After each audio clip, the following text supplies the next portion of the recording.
Good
morning.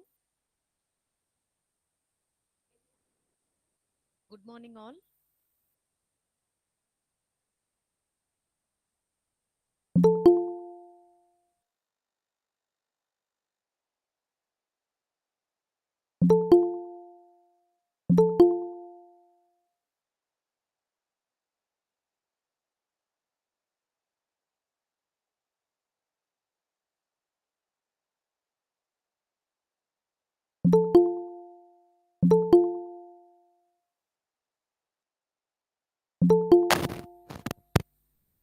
Morning.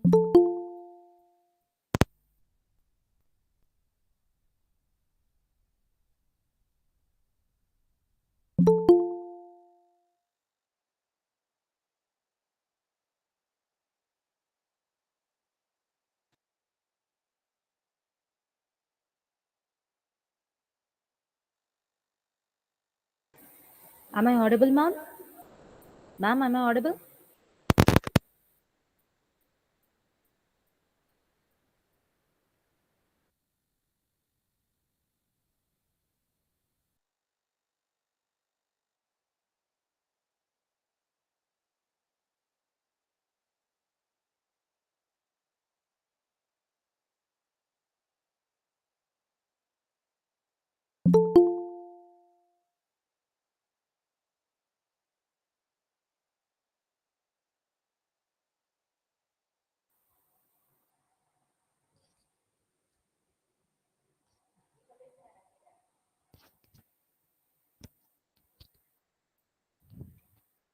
Good morning, all.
Am I audible?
Good morning.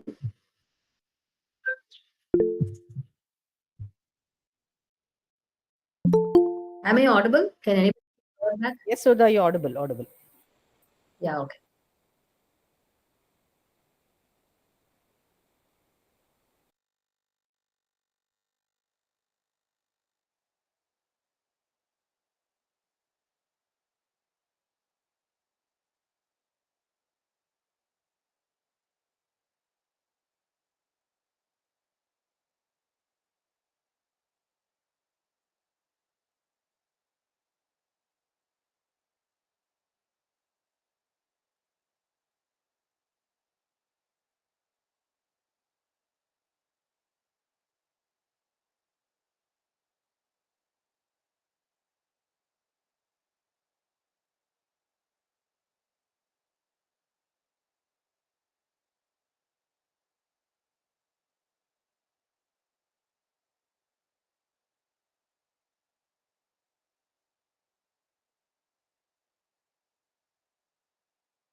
Madam, good morning.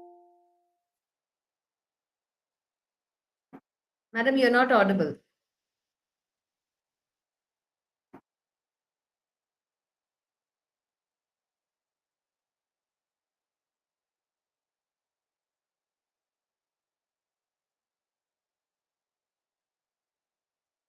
Ma'am, I think you've muted yourself.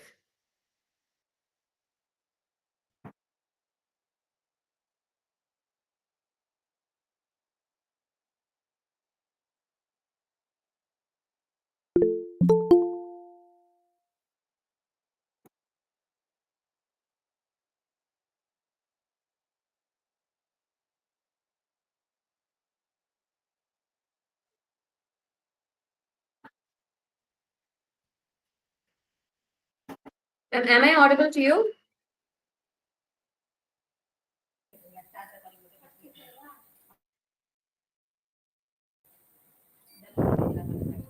Ma'am?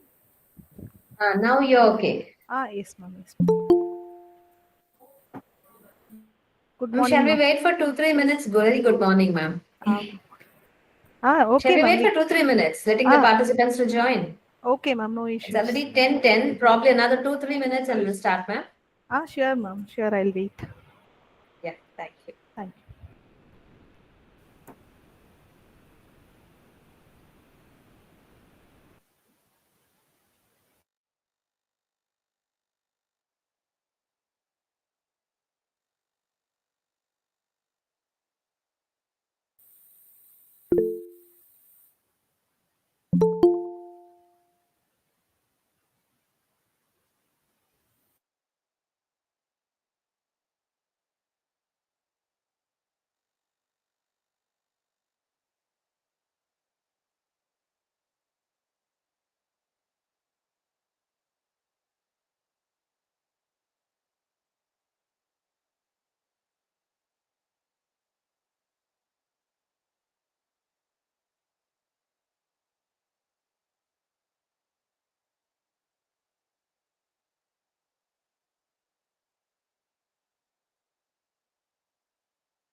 We are made for goodness. We are made for love. We are made for friendliness. We are made for togetherness. We are made for all the beautiful things that you and I know.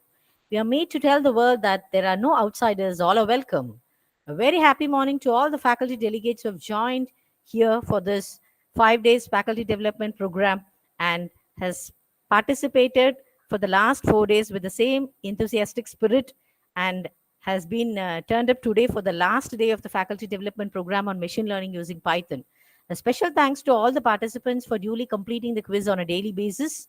And a warm welcome to our today's resource person, Dr. S.T. Padmapriya, Assistant Professor, Data Science, Department of Applied Mathematics and Computational Intelligence, Tyagarajar College of Engineering, Madurai, for accepting an invitation to be the resource person. Thank you, ma'am. To start with, I request our beloved head of the department to welcome the gathering. Thank you. Very good morning. பாரதியின் வரிகள் கல்வியின் மிக்கதாம் செல்வம் ஒன்று இல்லையே கண்மணி கேளடா நீ எந்தன் சொல்லையே செல்வம் பிறக்கும் நம் தந்திடில் தீர்ந்திடும் கல்வி தருந்தொரும் மிகச் சேர்ந்திடும். With a beautiful quote in the morning, happy to welcome you all to day 5 of Faculty Development Program on Machine Learning using Python. Our speaker of the day, Dr. S.T. Padmapriya, is much familiar to all of us. We've been listening to her soft-spoken lecture on the earlier session. I'm bound to introduce her again. She's currently working as a professor in the Department of Applied Mathematics and Computational Intelligence, Tyagarajar College of Engineering, Madurai. Welcome, you. Thank you, ma'am. Thank you for your invitation. Yes, ma'am. Welcome. Thank you, ma'am, for joining us. Thank you. With no further delay, ma'am, I'm bound to hand over the session to our speaker. Thank you all for patient listening. Madam, over to you. Thank you, ma'am.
So, a very good morning to all of you.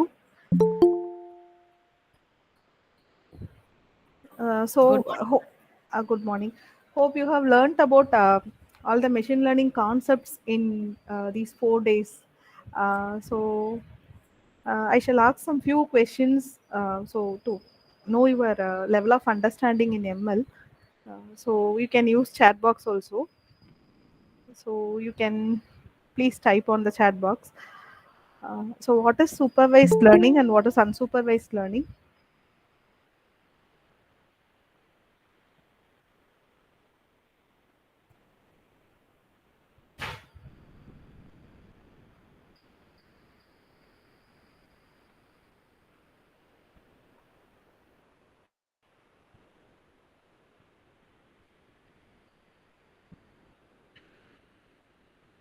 Fine.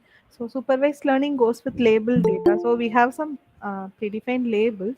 And what about unsupervised learning algorithms?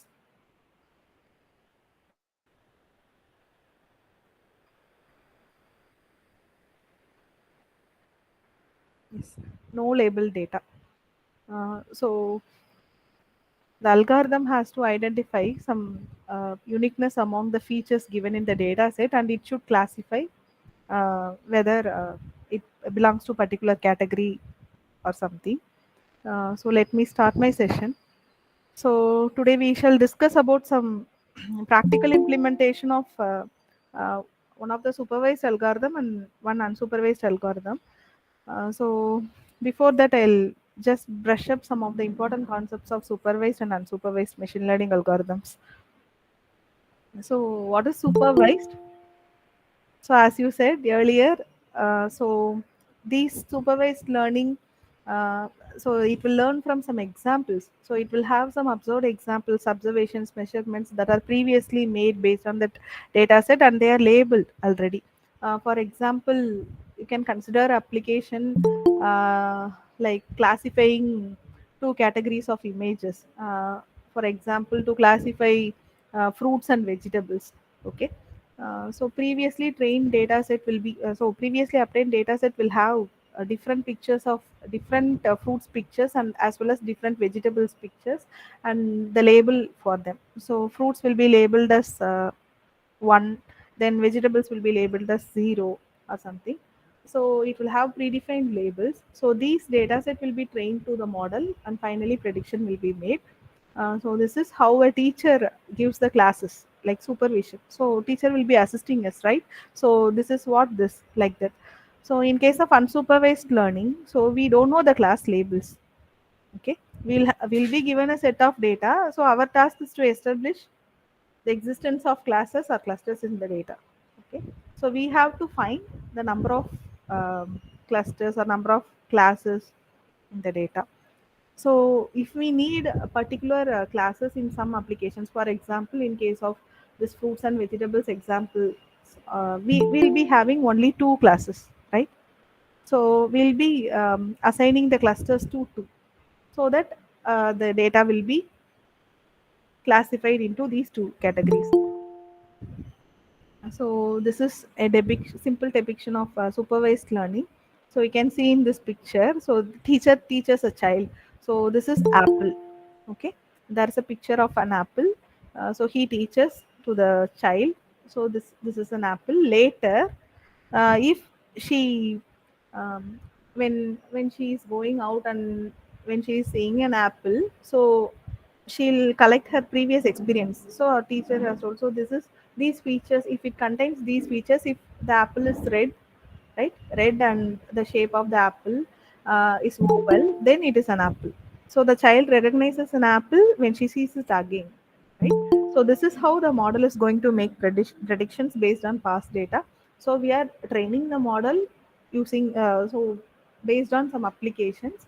So based on the training data, these model will be able to predict whether it belongs to which category, right? So can you name some supervised learning algorithms? So can you list out some of the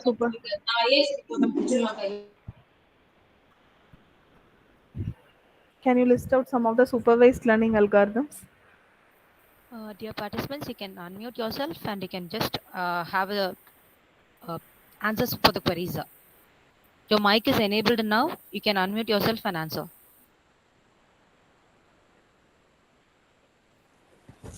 Classification algorithm, distance tree, Navy's base algorithm. Okay. So, any other answers? Regression, ma'am. Yes, ma'am. Regression. So, these regression concepts are more basic supervised learning algorithms. So, what are the types of regression algorithms available in ML? Linear regression, Linear regression, logistic regression, multiple regressions. is multiple regression. So these are some of the types of regression. So what is the difference between regression and classification?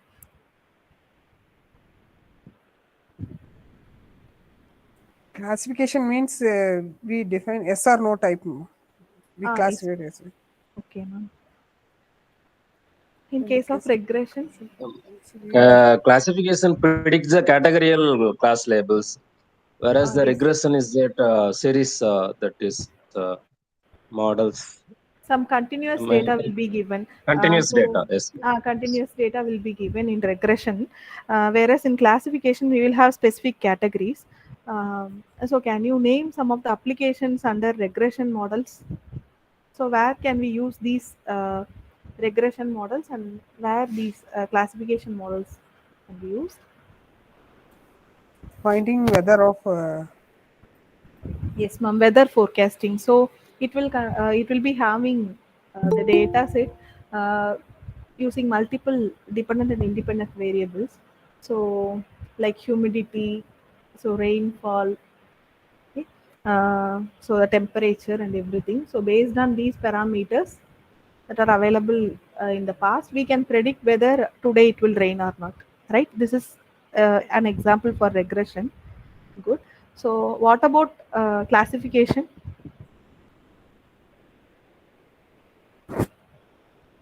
Ma'am, it construct a model like training set and that the values of the labels, class labels, the classifying that attributes and new datas. Am I correct, ma'am? Yes, sir. So in case of so I'll explain it in my domain. So I'm doing research in medical image processing, right? So in case of brain tumor, finding a brain tumor, so I'll be having both the data, that is the data set, the brain MRI images with tumor and MRI images without tumor. So I have two categories, right? So my output should be whether if I give a data, new data, that is test data, it should predict, the model should predict whether the new image contains tumor or not. So it should say whether 0 or 1. So this type of categorical classification, this comes under classification, right? So we can see what is logistic regression and linear regression. So in machine learning, logistic regression fit under supervised learning, okay, under classification category, right? So logistic regression is a kind of classification ML algorithm. Hmm. So some of the few classification solutions, decision trees. So decision trees, we all know that it will be like a tree structure, right? So each it will have several branches. So each branch node represents a choice and leaf node represents a decision, right? So we'll have multiple branches, and if we choose a particular branch, so there will be a particular decision, right? For example, uh, so in case of programming, we will be using if statements, right? If we have to take a decision, we'll be going for this one or this one. So like the decision trees will have multiple decision strategies. So it is one of the classification solutions in ML. Another one is k nearest neighbor. So what is k nearest neighbor? So there will be a data set given to us, right? So this data set will be trained on several parameters. It will have several features, okay? So if a new data is to be predicted, so if I have to predict whether the new data that contains tumor or not, what it will do, it will search the whole data training set, right? Whatever it is trained, it will search, and which data better comes close to the new one, that is the test data. So it will take that prediction, it will produce results. So if the new data that is to be predicted that contains tumor, consider it contains tumor, so the tumor portion will have some specific features, right? So it will have some specific features. If those features are identified, then it will automatically choose this new data contains tumor, right? It will just search in the previous data set and which one is closer. So here distance formula will be used. For example, Euclidean distance. So how much it is closer to the previous data trained, right? This is a k nearest neighbor algorithm. We'll be saying that this algorithm is a lazy learning algorithm, okay? So it will start searching only after the test data is given. It will randomly search and it will form some nearest neighbor algorithm. For example, Euclidean distance or Manhattan distance or any distance formula we can use, and we can find the similarity between um, previous trained data and the newly arrived data that came for prediction. So this is known as k nearest. And another one is logistic regression. So logistic regression, it is a data set with one or more independent variables, and it is used to determine binary output of the dependent variable. So here logistic regression will be predicting either 0 or 1 alone. So here we will not be having more categories, right? So whether the data set contains, the test data contains tumor or not, right? If I am given a brain tumor data set, then I have trained my ML model using logistic regression. Then I'll be testing the model with new data, new test data, which is not introduced previously during training. So while testing, this logistic regression will say whether it contains tumor or not. Only two categories is available, right? So a simple example for logistic regression. So here, here's a man. Imagine that his car was serviced few years ago. Okay, so the car has not been sent to service for more than 10 years, you can say. So what is our problem statement is, so how long until the car breaks down? So when the car breaks down without servicing the car, so this one has to be predicted. So here the data set on previous years experience service is given here. So you can see in x-axis, so years since service. Okay, so how many years the car has not been serviced, and in y-axis you can see the probability of breakdown, right? So if the car is serviced before 1 year, then the probability of breakdown is too low, right? Just now we have serviced our car, then there is no probability of the car breaking down. So likewise this curve moves on. Okay, uh,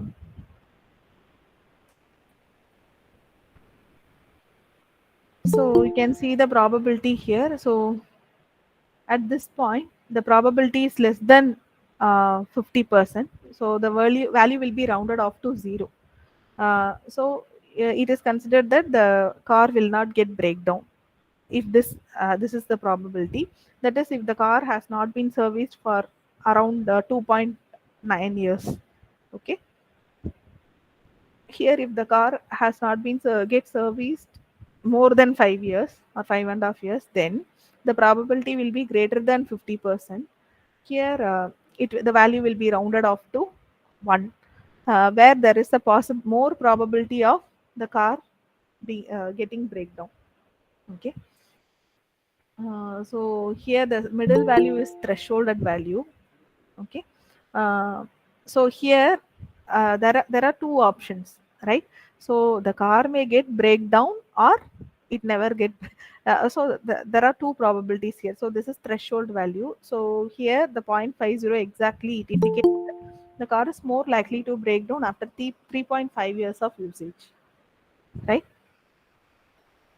So likewise the model makes predictions. So this is an example for logistic regression. Now we can see some example for linear regression. So how a staff's performance will be. So how a management decides to give hike to a employee, hike to an employee? Can you say whether fixed hike is given? No, ma'am. Depending upon the performances under various parameters. Yes. So, for example, in case of assistant professors, we have more parameters like publishing research papers and doing attending some FDPs or um, writing a book or anything. So, this will be varying among person to person. So, constant hike cannot be given. Somebody will be completing doctorate before, and somebody will complete their doctorate later. So, these parameters has to be identified to provide some hike, right? So here you can find this is a statistical method, so you can find some independent and dependent variables. So um, what happens, the hike will be based on some independent variables, right? So based on their research publications, so these are some of the independent variables, but their hike is the dependent variable, right? So their hike will be dependent on these parameters. So either some faculty will have more credits on research publications, and somebody will have their credits on doing their doctorate, or somebody will have their credits for giving some good results in their teaching during their teaching. So these are some of the criteria. So they are independent features variables. The independent variable is that height that is given based on these independent variables. So this is known as linear regression. Um, so here you can see the collection of ratings and corresponding hikes. So previously, the employees how they are rated based on their previous achievements or ratings. So in these data, the linear regression can be performed. Then the management will be providing corresponding salary. So what happens? The new employees. Uh, Dependent and independent variables will be matched with the previously given data, right? So the management, the institution will have the history of previous hike records, right? So if a new person arrives and he needs a hike, then what happens? We will be comparing it with the previous one, right? Previous data. So somebody could have got their hike based on the same scenario or same parameter, same features like this man has got. Okay. So what machine learning does is, so based on this previous data, once we train a model using this previous data, if a new data arrives, it will be searching, it will be predicting the salary hike for the person based on the previous data that has been trained to this model. So this is linear regression. So here's the graph of how linear regression would be. So for linear regression, uh, so what is the difference between the graph for linear and logistic regression?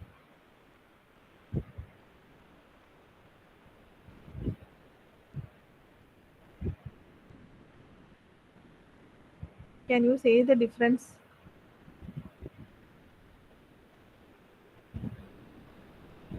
As the name implies, the linear regression will have, it will connect some linear points, right?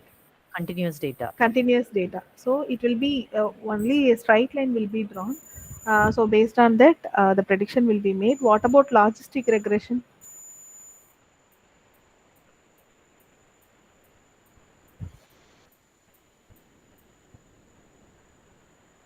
So here there comes This some cannot be applied, ma'am. We'll be using the sigmoid function for sigmoid function, right? So sigmoid function will be used in logistic regression because it is a kind of categorical data, and the predicted value will either be 0 or 1. Okay, no other probabilities and no other categorical data will be there. So in logistic regression, we'll have only two possibilities. And so how is linear and logistic regression different?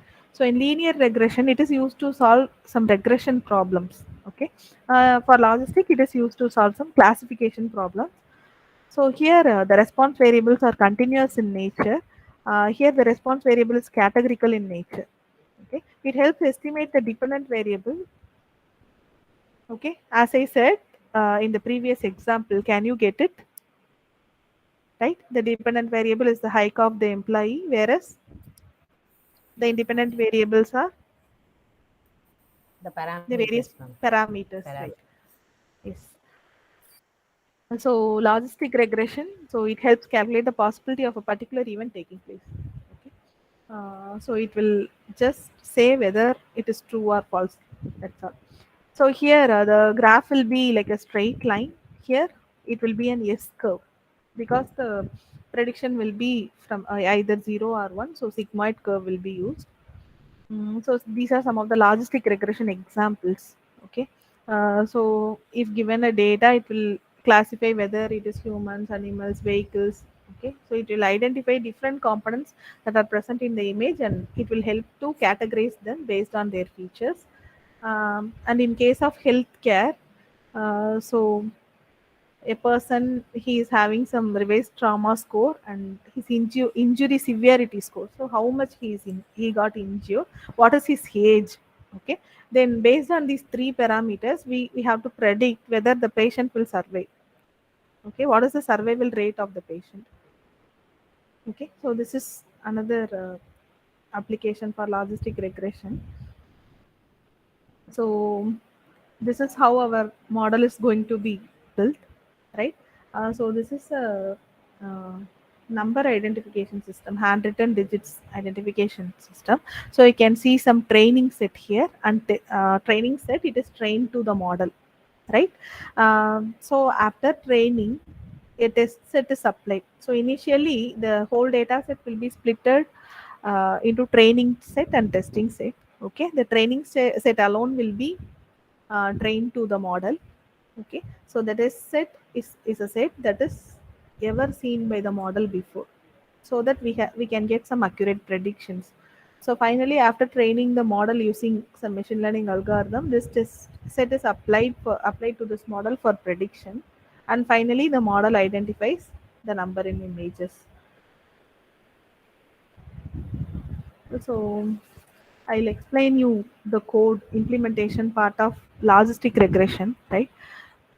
So we need to install these packages. You can note down. I shall even share this PPT after my presentation to the organizers of this FDP, so that you can make use of it. Um, so you have to import libraries like sklearn, okay, sklearn, then NumPy, Matplotlib, Seaborn, okay. So sklearn, have you heard about these packages before? Have you used this before?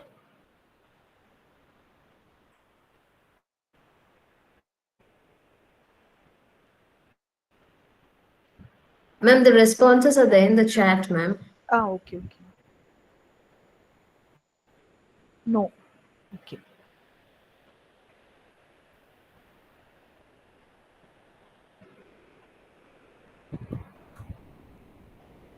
So sklearn, it is previously called as scikit-learn. Okay. So this package, this library is a built-in library. It contains all the machine learning algorithms that are um, predefined, that are available in predefined one. So you there is no need for you to write the code for logistic regression fully.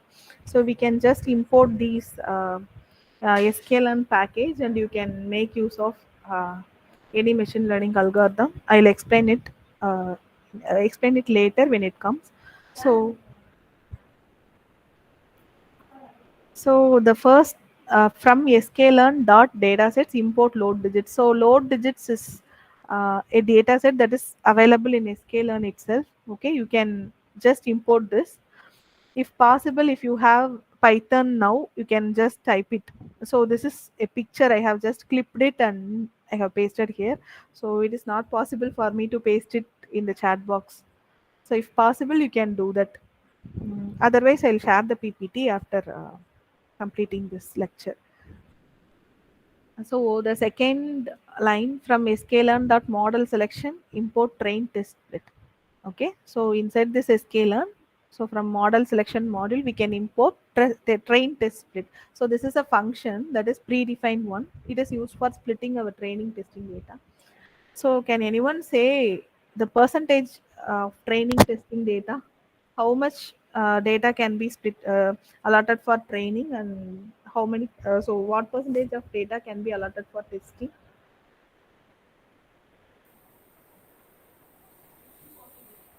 2080, ma'am. 20, 80, 70, 30, 75, 25. So whatever it may be. So 60/40 is too low because the training percentage of training data should be higher, so that the model can be trained well. So basically, all will use 80/20. So sometimes based on the data set, if we don't get a better result, or if the model is not trained good, you can just vary. So 90/10 or 85/15. So you can vary it. So I'll explain it while explaining the code for train test split. Then NumPy. So have you heard about NumPy?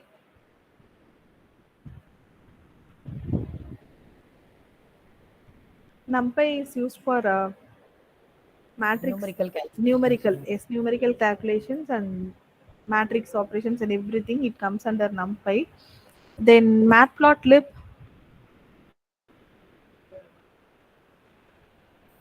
For visualization. visualization, yes ma'am. So here you can see import numpy as np.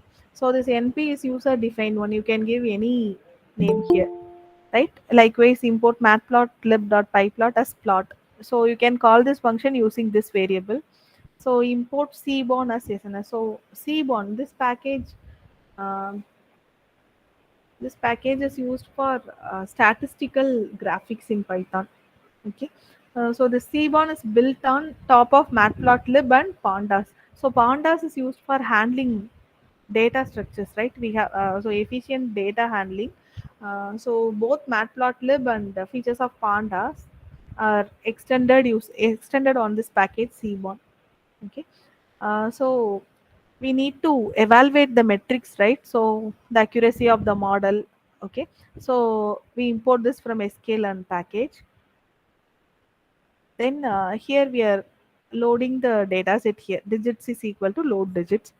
So in the next line, we are determining the total number of images and labels. We are just printing out the number of images in the data set. So print open brace, we'll be using image data type. So digits dot data dot shape. So digits, this contains the data set, right? So digits dot data dot shape. If you give data dot shape, then the total image data type, the shape of the data type will be shown. Then label data type means it will show the target, right? So the target labels. So the output is given here. So there are 1797 images here. So we can also display some of the images and labels that are found in the data set. Okay. So here so these are already imported, so it is not needed. You can continuously type. So plot dot figure of fig size is equal to 20 comma 4. So we are just giving the size of the figure to be printed. So here we are just enumerating in the data set, that is from 0th index to 5th index. What is enumerate? What is enumerate? So enumerate, what it does is it allows you to keep track of the number of iterations in a loop. Okay. So this object, what it does is it contains a count from the start. Okay. The count is always set to 0. So the data set will be in a structured format in the enumeration data type. So we can easily access the data that are assigned as enumerate. Okay. So here we are enumerating the digits or data from 0 is to 5. What it means? So we have already seen in my lecture, if given square brackets, what it means.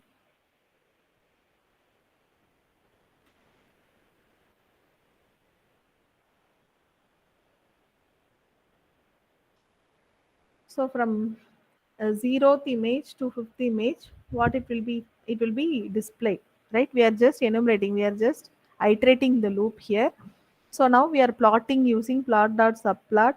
Okay, 1 comma 5 index plus 1. So we are just incrementing the index so that you can see here. So training 0. So in the training set, 0th image will be shown here. 1, 2, 3, 4. Okay, these are some of the sample images in the data set. So we are just printing it and we are seeing this. Just visualizing these data images and their labels. So now we are dividing the data set into training and test set. So we have already imported the train test split, right? So here this is the code. So X train, X test, Y train, Y test. So what we are doing is we are just splitting the data into train and test split. So here the data set name is digits.data, then digits.target. We need some labels to train the data, right? So this is data, this is corresponding target. Then test size is 0.23. So here you can see the test data percentage is 0.23, it is given. So random state 2. What is random state?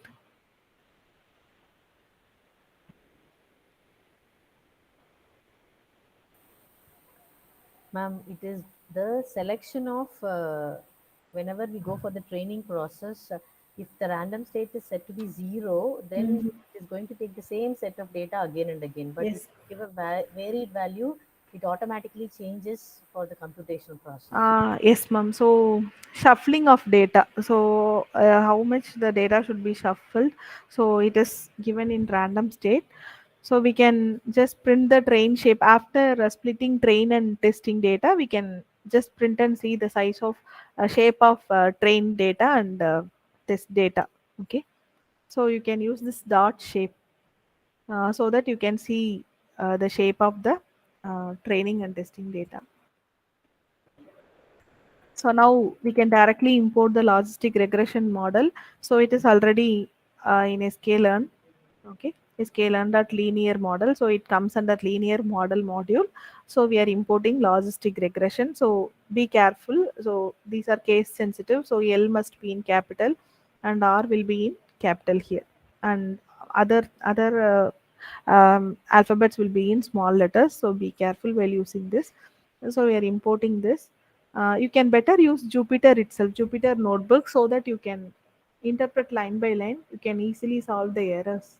Okay, if you compile it totally, then there will be a mess, and you can find out the error. So you better use interpreter initially, and after that you can use any files, script file in Python. So here we are making an instance of the model and training it. Okay, so here logistic regression, it is a user name defined variable. So here we are instantiating the model, and we are fitting this model to our train and test train data, right? We are just training this model using our training data. Okay. Now after training, we can predict the output, okay, using the test set. So here we can apply our test set x test of 0. So we're predicting for just one image alone. So the output is 4. Here you can see the predicting the output for the first 10 elements in the test set. You can print like this. So x test of 0 is to 10. If you give like this, it will give the prediction of all the 10 elements. Okay. So this is randomly showing. So we will not be knowing whether it is correctly predicted or not. We can use some confusion matrix so that we can find out the accurate prediction. I'll also explain that. So here we can predict for the entire data set. Okay, that is for total test data set. Okay, this is where here we are just predicting for a single image. Here for first 10, and here we are predicting for the whole test set. Okay, so that we can get the accuracy of the model, right? So overall accuracy of the test model will be calculated only after predicting the entire test set, right? So here we are just printing the score, that is logistic regression dot score x test comma y test. So we are printing the score. You can see the model has predicted accurately of 94%. So there are some misclassifications, mispredictions, so that the accuracy has not reached up to the level. So in order to increase this accuracy, you can do various things. You can alter the hyperparameters, or you can even uh, change the test and training set, the percentage of test and training set and everything. If you do that, you can see whether the model performs well. Okay, suppose if the training data is too much, for suppose 90 is to 10, so what happens is sometimes the model will be overfitted, right? Then suppose, as you said, 60 is to 40, then there's a possibility of underfitting of the model. So to avoid this, we have to, so based on the data set, this percentage will be varying. So we have to experiment it, and we have to check it. So we are just representing the confusion matrix in a heat map. So you can use this. So Seaborn package is used here. We have already defined, right? So Seaborn as SNS. So to use this Seaborn, we are using this SNS. So just we are using this here, SNS dot heat map. So this comes under Seaborn.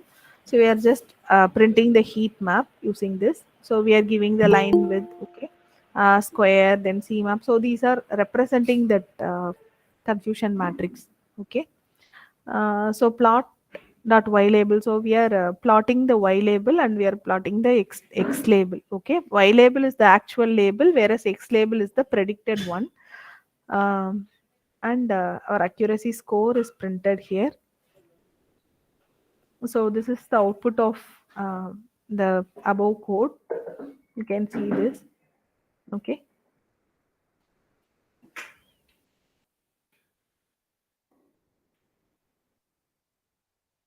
So X label is the predicted one here. This Y label is the actual label. So you can see this one 0, it is accurately predicting the image to contain a 0. Okay. Here it is 38%. So you can see these are accurately predicting these numbers. So here you can see inaccurate prediction of the image to contain 7. So you can see here it is 3, but it is inaccurately predicting 7 as 3. Okay. So this is inaccurate prediction. So these type of inaccurate predictions causes the model uh, to lower down its accuracy. So this is how this accuracy is reduced to 94%. So there are some mispredictions here. So we are just presenting our predictions and actual output. Okay. So already our predicted variables and their actual output. So predicted here you can see the actual number given, that is the test set contains the data 4. It is predicted as 4. So actual 0, 0 is predicted correctly. So here 9, it is predicted correctly. Then actual 1 predicted 1, right? So these are some of the accurate predictions. Okay, we are here using matplotlib for plotting this. So from the confusion matrix, we are taking this. Okay, we are just printing and saving.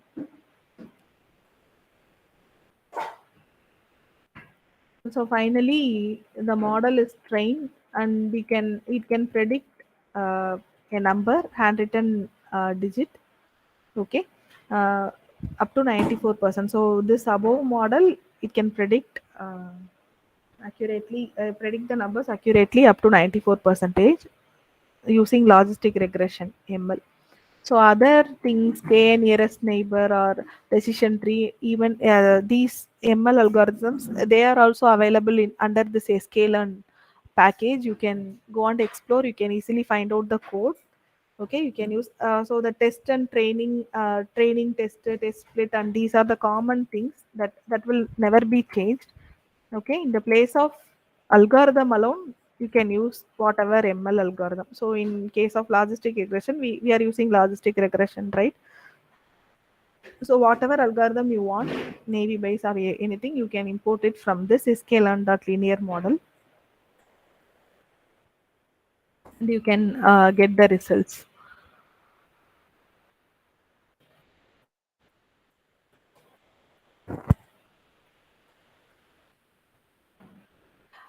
So if you have Python now, you can better implement it. I can give 10 minutes time.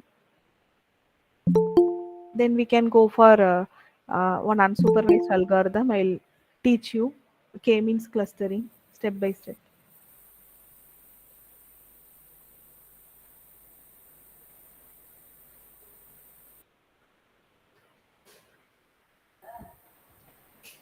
Ma'am, Can you share the IPYNB file, ma'am? IP. Okay, ma'am. Ah, I'll try. yeah.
Ma'am? Yes, ma'am. Sorry, ma'am, I could not find the type INB file. So Okay. I'm at college now. I have it in my laptop. Seems. Okay, ma'am. You can send it later, ma'am, so that we'll share it with the. Yes, I'll send it later. No issues.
So, so we have seen a supervised learning algorithm. So now we can see about unsupervised learning algorithm. So previously we had some target labels to train the data set, right? So we had the data and along with the target label, so that we have trained the model based on both the label and training data. Okay, then finally we have given only the data and the target value is predicted. So that is on supervised learning. So here unsupervised learning. So how can we implement unsupervised learning? So we don't have any labels. So we need to explore the data set, right? So here we'll be using a clustering technique. Okay. So clustering is a technique for finding similarity groups in data. It is called as clusters. So in a particular data, there will be similarity among some group. Okay. For example, if you consider an image, right? For example, a medical image processing data. Okay. Uh, so have you seen an MRI image, or else shall I show you? Yes, ma'am.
So can you see this image?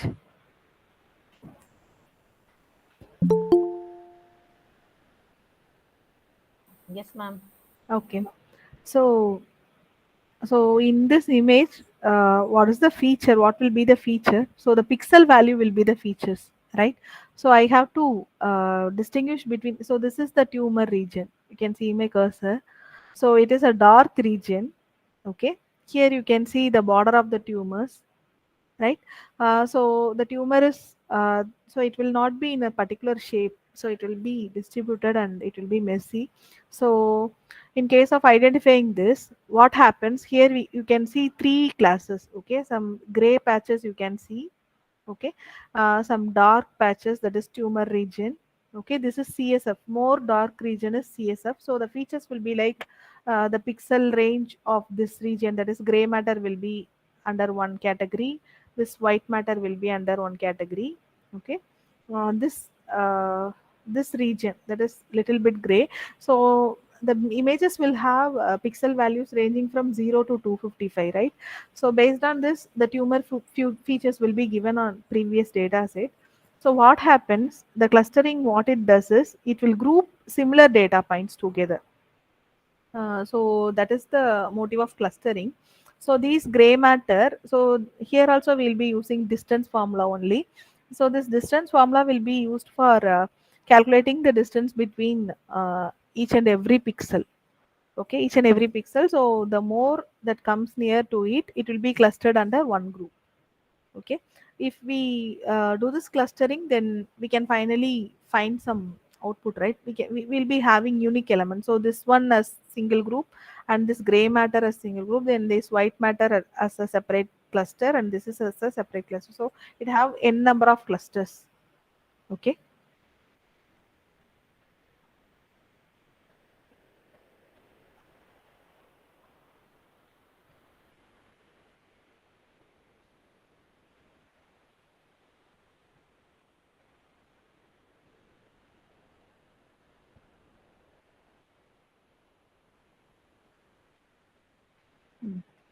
So this is how the similarity groups in images are clustered. Okay, so it groups the data instances which are similar to each other. Okay, and it will not cluster the data that are very different, that are very far away from each other. So more similar data will be clustered together. So this clustering, it does not contain any labeled data, right? It will just explore the environment, right? So if in case of brain image, it will explore the image and it will find clusters of its own, but we don't have any label there. So we are not teaching so we are not providing any target variable that is this is tumor and this is not no tumor. We are not giving any label to the data set. Just we are just clustering the similar group. Finally we'll be getting the results, right? So this is called as an unsupervised learning task. Here there will be no class value denoting a priori grouping. uh, in case of supervised learning will be giving the target, right? So in case of supervised learning, for the same brain tumor example, we'll be giving the features of the tumor prior.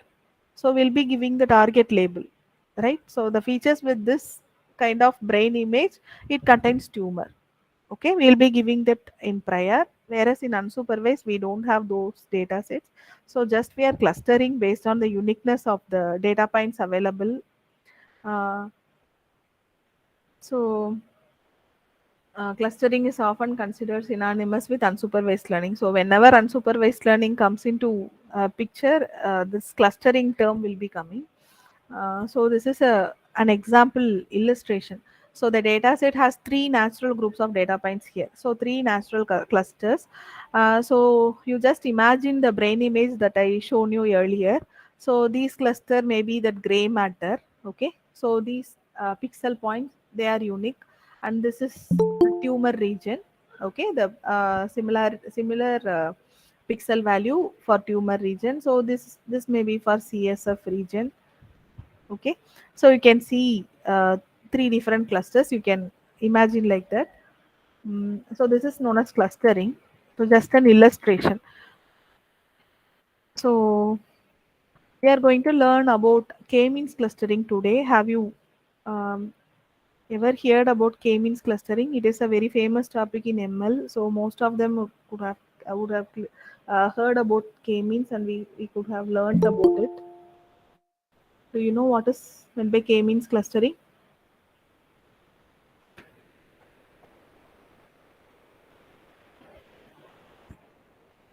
Yes.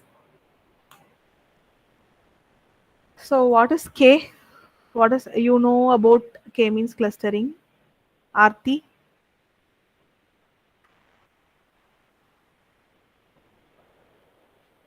So can you say what is the value? What will be the K value here?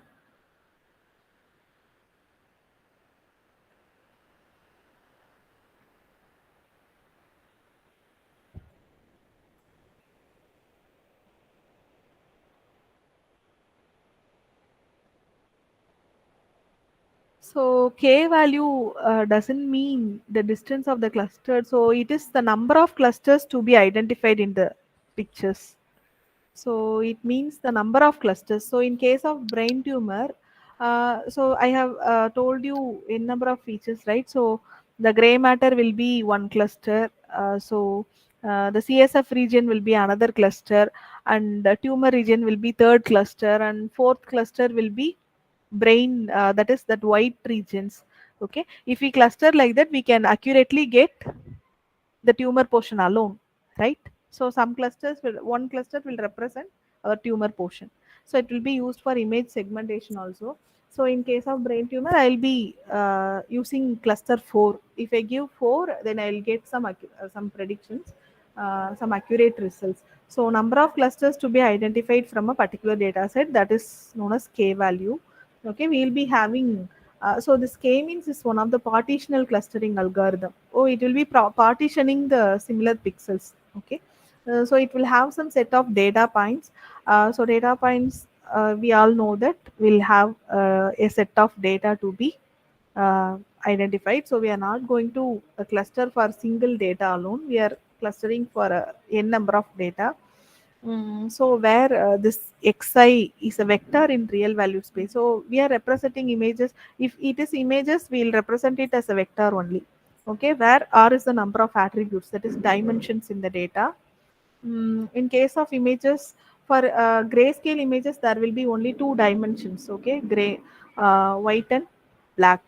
Okay, in case of RGB images, the dimension of images will be 3, because we'll be having red, blue, and green uh, dimensions. So for basic colored images, we'll be having dimensions, three-dimensional image data. For medical imaging, and all, we'll be having 2D dimensions. So the motive of k-means algorithm is to partition the given data into k clusters, okay, based on our application. So this is not fixed. So based on our application and based on our problem statement, this number of clusters may be varied. So in case of brain tumor, I will be using 4 clusters so that I can get some decent clustering. So each cluster will be having a cluster center called centroid. So this centroid will also be assigned randomly, right? So I'll explain it later when it comes. So this k is specified by the user, that is in k means clustering, this k will be specified by us. In case of brain tumor, I am telling no, so the number of clusters should be 4 so that I can get the particular tumor region. Likewise, based on the application, the user will be specifying the number of clusters, that is k clusters. So this is k-means algorithm. So given k, so we are going to give the input for k. The k-means algorithm works like this. So randomly choose k data point seeds. So here seeds, what does it mean is, so number of clusters is capital K, whereas the small k is representing seeds. Seeds are initial centroids. Here the motive of k-means algorithm is to so inside the clusters, the centroid, there will be a centroid. So the centroid will be compared with other data points so that the distance will be calculated between the centroid and other data points, so that we can find the distance, find the similarity between those.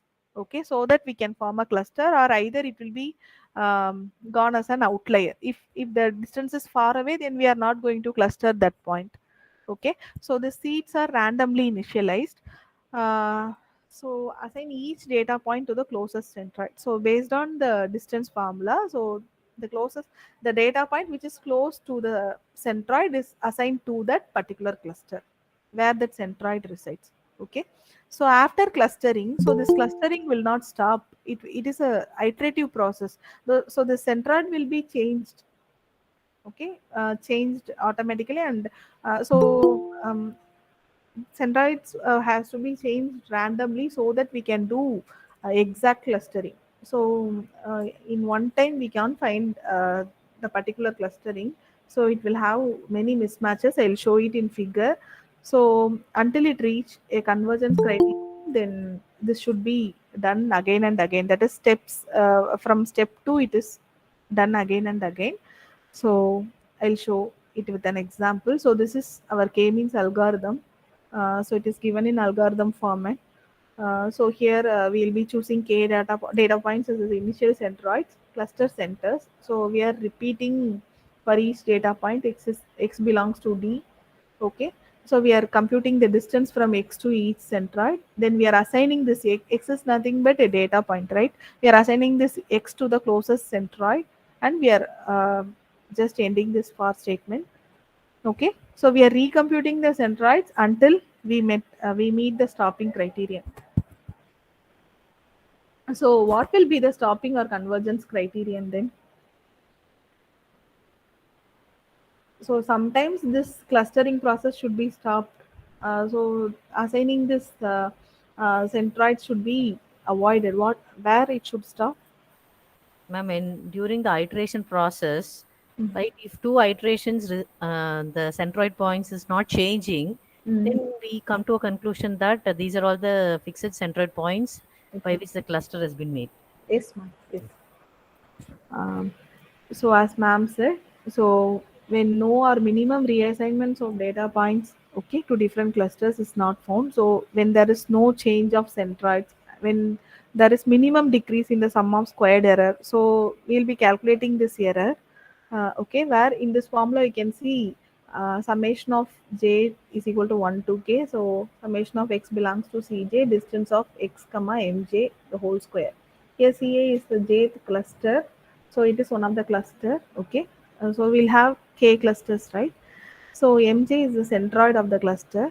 So the mean vector of all the data points is, in Cj, and distance x comma mj. What is that? It's the distance between data point x and the centroid mj. Okay. So it is calculated. So whenever there is minimum decrease in this sum of squared error, then it should be stopped. So these are the three criterion, stopping criterion for k-means clustering. So this is an example. So here we are randomly selecting k centers. Okay, we how many? So the number of clusters we need is 2. Here you can see clusters are randomly selected. So here you can see that cross mark, that is centroids. Okay, centroids is represented as this +1. So here the centroids are compared with each data point. That is, these are data points. That is x. Okay, the centroid is compared with this x again and again. Then it is clustered.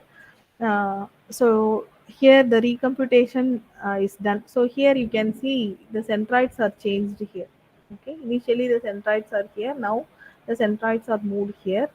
So here the centroid moves here. So here now you can calculate the distance. You can find find the notion of clustering. Can you find it? You can see this data point is very closer to this one, this first cluster, but it is clustered towards the second cluster, right? If this is the centroid, then it is clustered like this. For example, if this centroid is moved here, what happens? Then the distance will be large, right? So there is a possibility of this data point to become a cluster of this one. So we should find the exact uh, distance between the centroid and the cluster. So this is the notion behind k-means, so that we'll be recomputing centroids in order to provide accurate clustering. So accurate clustering of data, right? Can you understand what I'm saying? So the clusters will not be um, mismatched. So this should be clustered with this one. You can see this. Okay.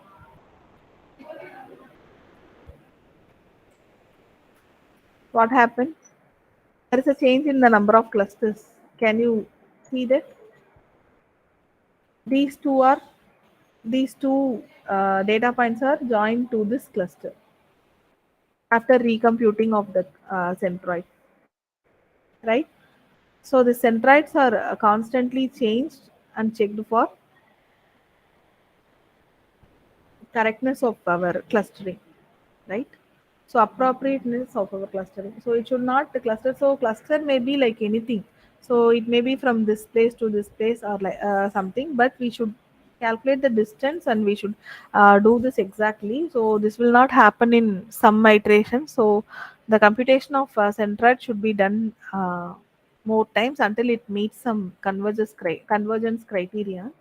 Um, so distance function, there are n number of distance functions used. We all know that. So can you mention some of the distance functions?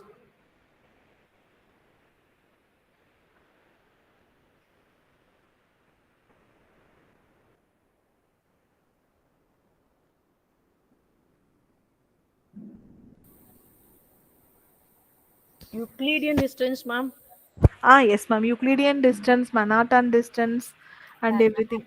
Ah. Yes, ma'am. There are many distance functions available. You can use uh, whatever suits your application. Okay. So here an example for distance function. We all know this Euclidean formula, right? So that is given in this slide, right? So based on this Euclidean distance function, so here this k-means clustering is done. So the strength of k-means, because k means most often if in case of unsupervised algorithm, most of us use this k means alone because it is very simple, it is easy to understand and it is easy to implement, then it is efficient. So the time complexity is big O of t k n. Here n is the number of data points. Okay, so k is the number of clusters and t is the number of iterations that we change the centroids. Okay, since both k and t are small, it is k means is considered a linear algorithm. So it is one of the most popular clustering algorithm. Um, so you should note a point that it terminates at a local optimum if SSA is used. Okay, so the global optimum is hard to find due to the complexity. Okay, in case of k means, it is hard to find the global optimum.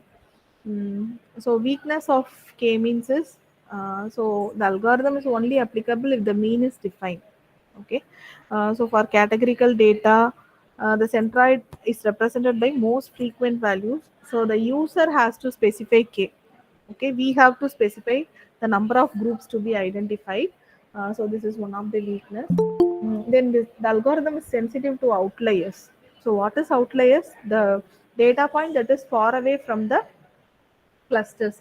So it is very sensitive to outliers. So either the outliers are data points that are very far away from other data points. Then outliers could be errors in the data recording. Okay, while recording our data, we may get some errors. No, so these can be rectified during data pre-processing. So we can carefully see into the data before we apply this k-means algorithm. Okay, so we can even remove those data that is like an outlier. Okay, so which is very irrelevant or something, we can remove it in data pre-processing itself so that we can get some good results. Mm, so how the problem with outlier comes? So this is a kind of undesirable clusters, right? If the centroid is here, so the centroid is the mean of all these data points, right? So if the centroid is here, uh, so it will be compared with this outlier. The distance will be calculated from this mean and this data point. Okay, if it is calculated, it is somewhat far away from this, right? So if this is the centroid and this is the data point, if this is calculated, the distance is calculated among this cluster, then it won't come under this cluster, but it can be undesirably clustered with this. this group of data. But we can see that while visualizing, we can see that this is definitely an outlier, right? So we will not be getting any good results out of it. It may just uh, give some, so it will decrease our accuracy in case of image segmentation, like that. So here, if the cluster is ideal, okay, it is clustered correctly. So if this is a separate cluster and this one is separate cluster, then it will be an outlier, right? So these are weaknesses of k-means. So how to deal with outliers? So one method is to remove some data points in the clustering process that are much further away from the centroids than other data points. So we have to do this as a pre-processing, and we should monitor these outliers and we can remove them. Okay, we can just run it using k-means, and if we found that data point to be an outlier, then we can remove it. Okay, another method is to perform random sampling. So in sampling, what we'll be doing, we only choose a small subset of the data points. Okay, we'll not be using the entire data set, right? We'll be using a subset of data points. So here the chance of selecting an outlier is very small because we are choosing from the data, right? So we are not going to use the whole data set. So this is another method to deal with outliers. Then the algorithm is sensitive to initial seeds. What does it mean?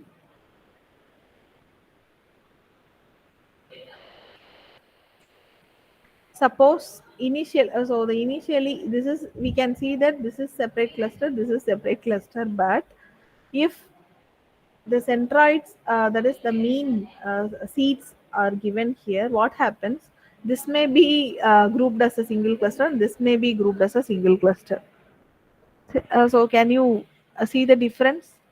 So while we visualize, we can easily find out that this comes under separate cluster and this comes under separate cluster. If suppose we are selecting the seeds in random, right? We are not assigning the centroids correctly. So it is randomly chosen by the k-means. That is one of the weakness. So if it is taken like this, what happens? This can be clustered like this. This is one of the weakness. So if we use different seeds, what happens? In sometimes, if in random selection, if we choose different centroids like this, then it can be produce good results. Sometimes same data only. So there are two possibilities. So we can get more worst results here, but you can see in sometimes these, if these seeds are randomly initialized like this, so the mean is here, then what happens? It cluster it properly, so we are getting good results from it. Okay, the same data set, but it produces different results. It is one of the weakness of k-means. Then can you please say what kind of uh, weakness comes under this category? Can you please try?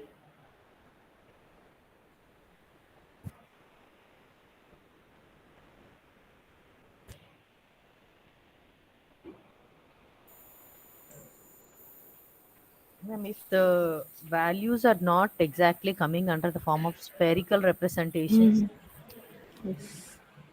Yes, ma'am. So if we don't have some proper data like spherical representation, then what happens?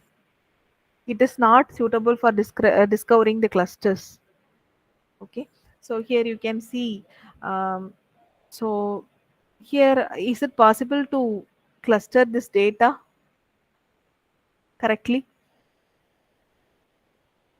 So I am just asking based on this visualization alone, not any technical explanation. So you can see in this type of data set, it is k-means algorithm is not suitable. yes, ma'am. Yes. So these are some of the major weakness of k-means. So anyhow, I'll give a summary of k-means. So despite weakness, k-means is still the most popular algorithm due to its simplicity, efficiency. Okay. So other clustering algorithms have their own list of weakness. But anyhow, comparing with other things, this k-means performs well. Um, so comparing different clustering algorithms is a difficult task. So no one knows the correct clusters. So we can just implement a small snippet, code snippet. I have this code. I'll paste it in the chat box. You can do it. So in case of k-means algorithm, we can do image segmentation. Image segmentation is one of the application of k-means algorithm. So in computer vision, what is image segmentation? It's the process of partitioning an image into multiple segments, so meaningful segments. For example, in an MRI image, as I said you earlier, so we have to assist the radiologist to find whether that particular slice contains tumor. So how can we show him? How can we assist him using a CAD system?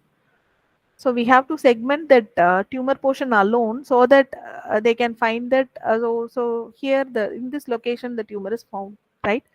So image segmentation plays a vital role in many applications, not only in medical imaging, but also in autonomous driving, vehicle driving, and everything. So it is one of the major topic. So here we can perform an image segmentation now. Okay. So the applications of image segmentation may be in self-driving cars. Okay, in autonomous driving, uh, it is not possible without detecting objects, right? So we'll be having some hurdles in between. So there won't be any drivers in autonomous vehicles. So the model should um, drive the vehicle safely, okay, without colliding into some objects. So object detection comes into picture here. So object detection is not possible without segmentation. Then segmentation is used in the healthcare industry, okay, helpful in segmenting cancer cells and tumors, using which their severity can be gauged. So I have explained this algorithm. So we shall implement this. So you have whether you have these things now, so that we can try it out. Very small code snippet, we can just implement it.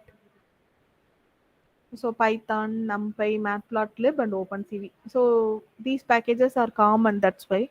So shall we implement this?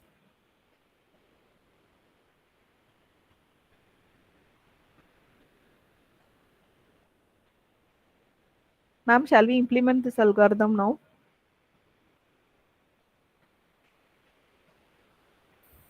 Yes, ma'am. Okay, ma'am.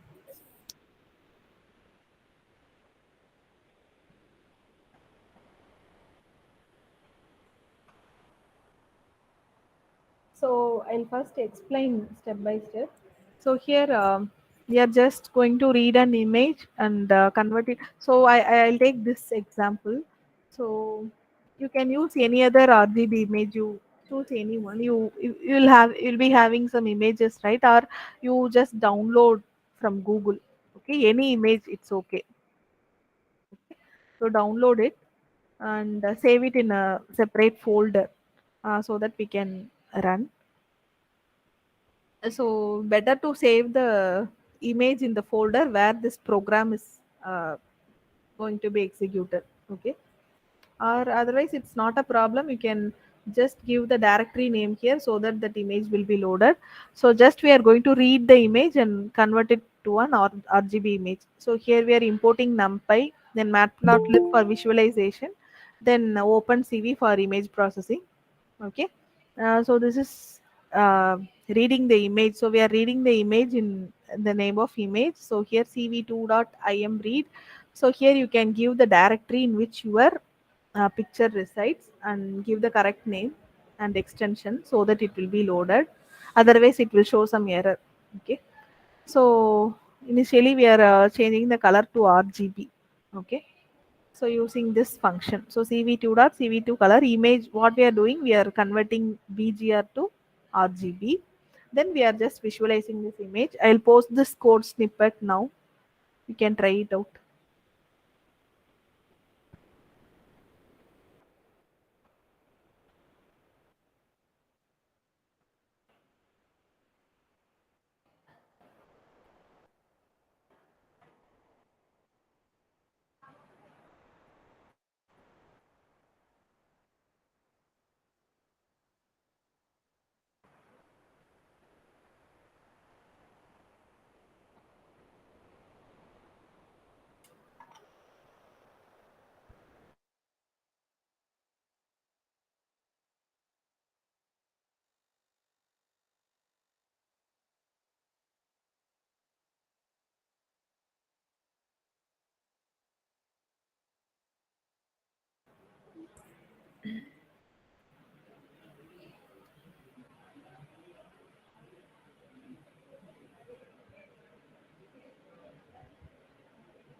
So anybody had a try with this?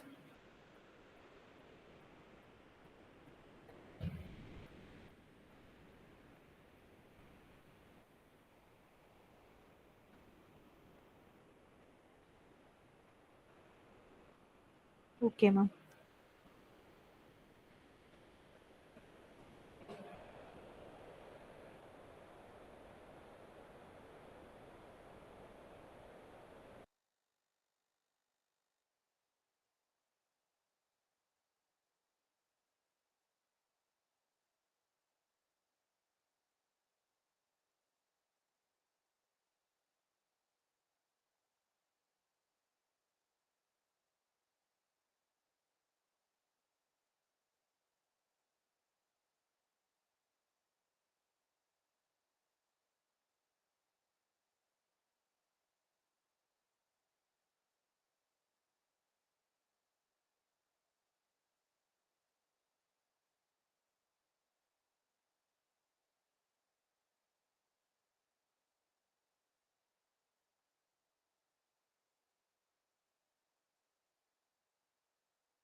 If someone has successfully executed this code, please type in chat box so that I can proceed further.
Shall I proceed, ma'am?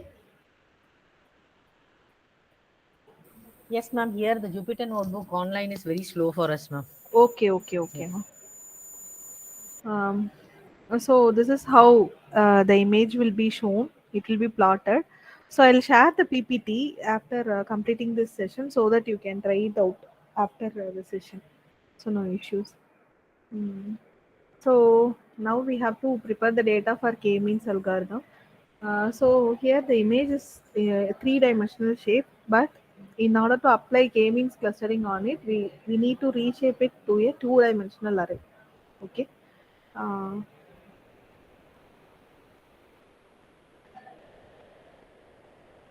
So this is the code for reshaping it to a two-dimensional array. So This is our user defined name. Then image dot reshape function is used. Okay, so we are just reducing 3 dimension to 2 dimension.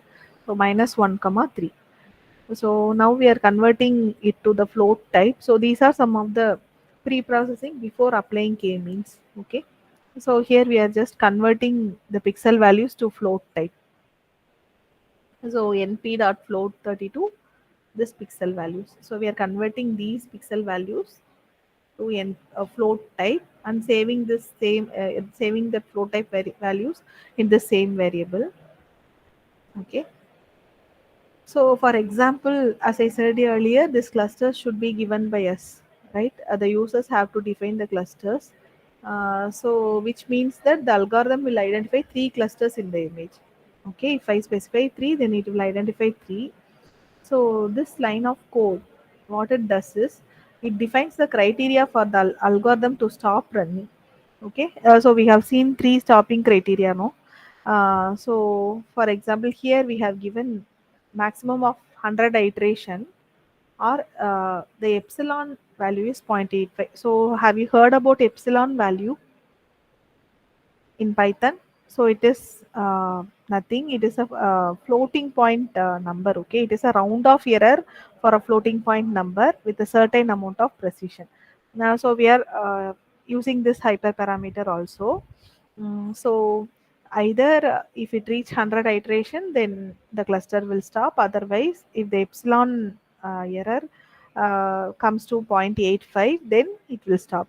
Okay, becomes 85 percentage, then it will stop. So these are some stopping criteria.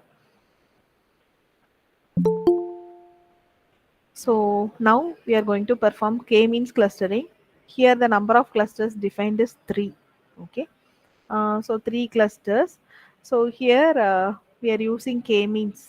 Okay, so here value, labels and centers are assigned. So here cv2 dot k means here pixel values. We are assigning the pixel values, then number of k, then none, then criteria we know. Okay, then 10 cv2 dot k means random centers. So this centers will be chosen random.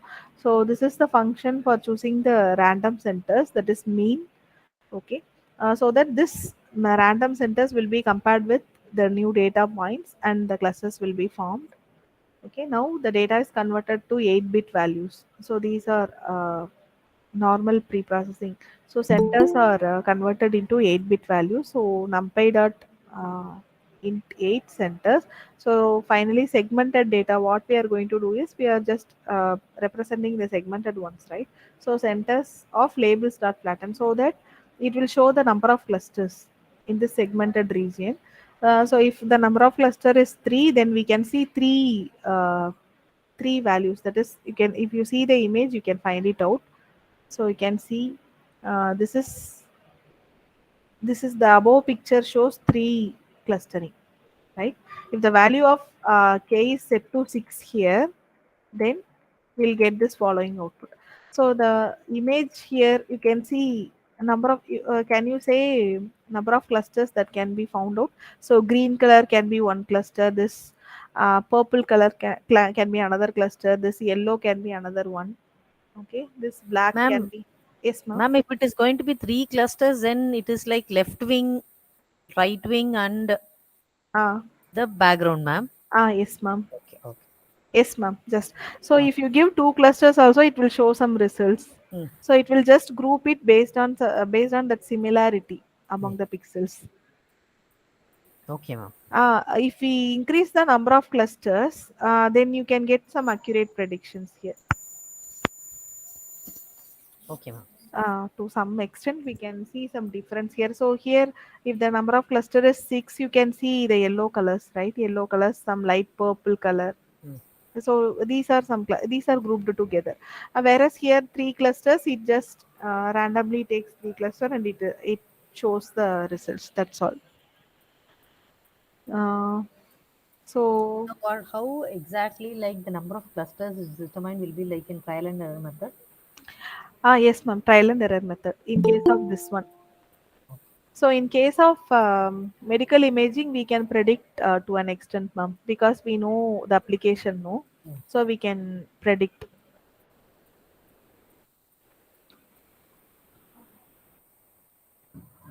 So you can even take a grayscale image and you can work out this so that you'll be seeing some results. For example, k is equal to 2, k is equal to 4. You can give this as a trial and error so that you can get the clusters. So the more clusters you give, you will be getting more accurate results, ma'am. So from the above example, that is k is equal to 3 and k is equal to 6, you can see that with an increase in the value of the k, so the image becomes clearer and clearer and distinct. Okay, so this picture is more better when compared with this one, right? So the number of clusters is larger, then we'll be getting some good results. But there is another drawback also. If the number of clusters is more than what in the exact picture, then that will also produce some absurd results. So we should be careful while giving the number of assigning the number of clusters. So k-means clustering works well when we have a small data set. Okay, so it can segment objects in images and also give better results. Not only for the single image, we can apply this k-means clustering for a group of images. Okay, so for a smaller data set, this clustering works well. So when it is applied on large data sets, what happens? It looks at all the samples in one iteration, which leads to a lot of time. So computation time will be high if we use large data sets. So k-means can be applied to small data set. So this is what k-means clustering. I thought of making you implement it because it is a small code snippet, right? But we were not able to do that. So any queries related to today's session, I'm ready to answer, ma'am.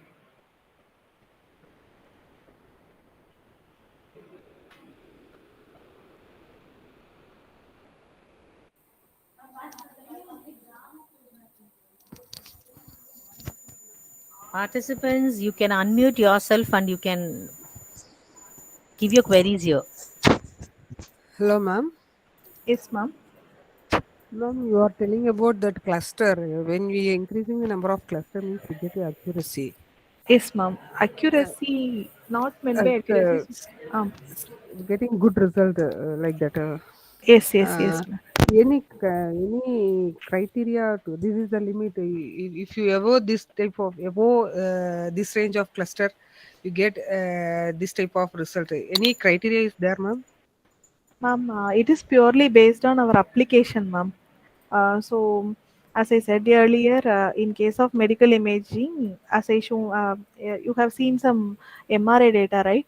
So there, you'll be having some 4 or 5 data points. So we'll be knowing about that application, no? So we'll be assigning a 4 or something. So 4 clusters will provide me the tumor portion.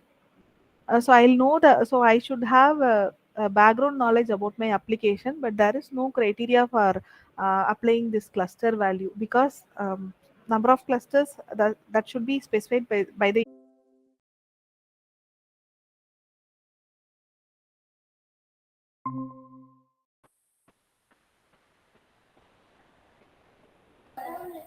Ma'am? Yes, ma'am. Yes, ma'am. Actually, when we tried in my Jupyter notebook, it says that a CV2, I got an error Hmm. like one second, module not found, which means I have Uh, to do the installation of CV2. yes, ma'am. What you have to do is using pip Install. command, you can install that OpenCV-Python. Okay. Uh,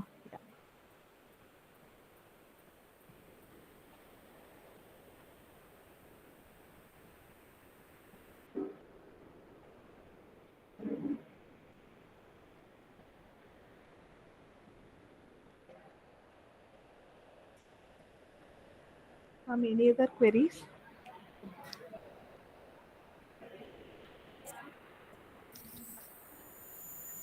Participants, you can unmute yourself and you have any queries, kindly post here.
Ma'am? Ma'am. Yes, ma'am. Once again, ma'am. Okay, ma'am.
Am I audible? Can you please revert?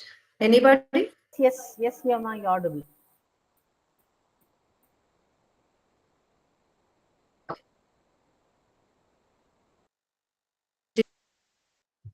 All that is started well ends well. We convey our sincere thanks to all the participants for their active participation and commitment, the 5-day faculty development program in machine learning using Python. Dear ma'am, Padma Priya ma'am, thank you very much for your contribution. Thank you so much, ma'am, for giving me Ma'am, this am I audible? opportunity. Yes, ma'am. Yes. Thanks for Thank you. providing me this In opportunity. turn, we should also say the same words back to you. Okay, ma'am. Thanks that you have given us an opportunity to call you back twice.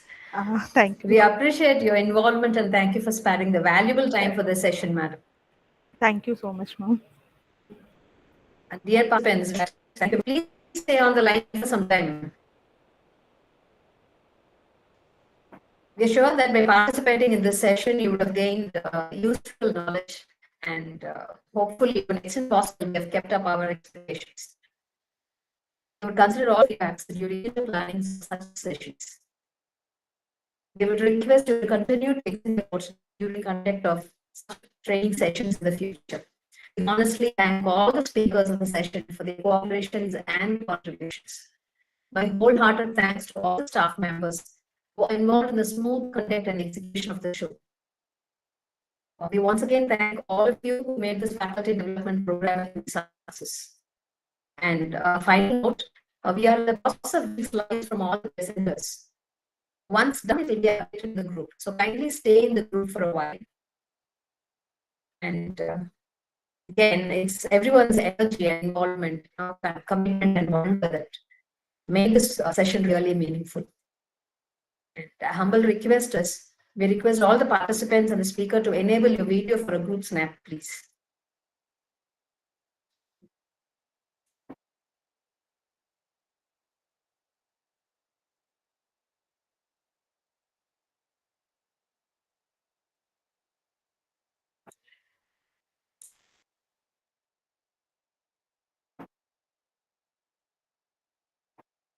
Nimla, you're getting it? I lost my network.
Okay, sir. Thank you, participants.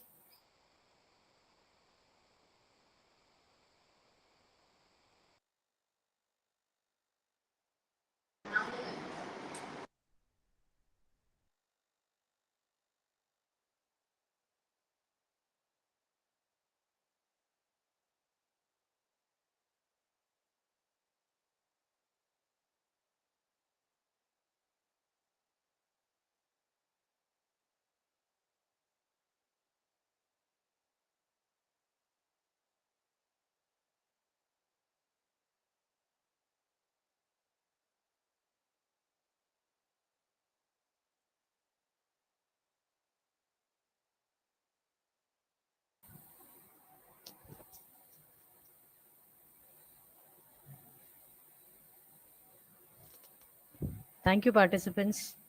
The feedback link has been shared in the chat box. Kindly do fill. Within a week's time, your certificates will be ready and we will be dispatching it. For further queries, please stay connected in the group so that you can contact us. Thank you.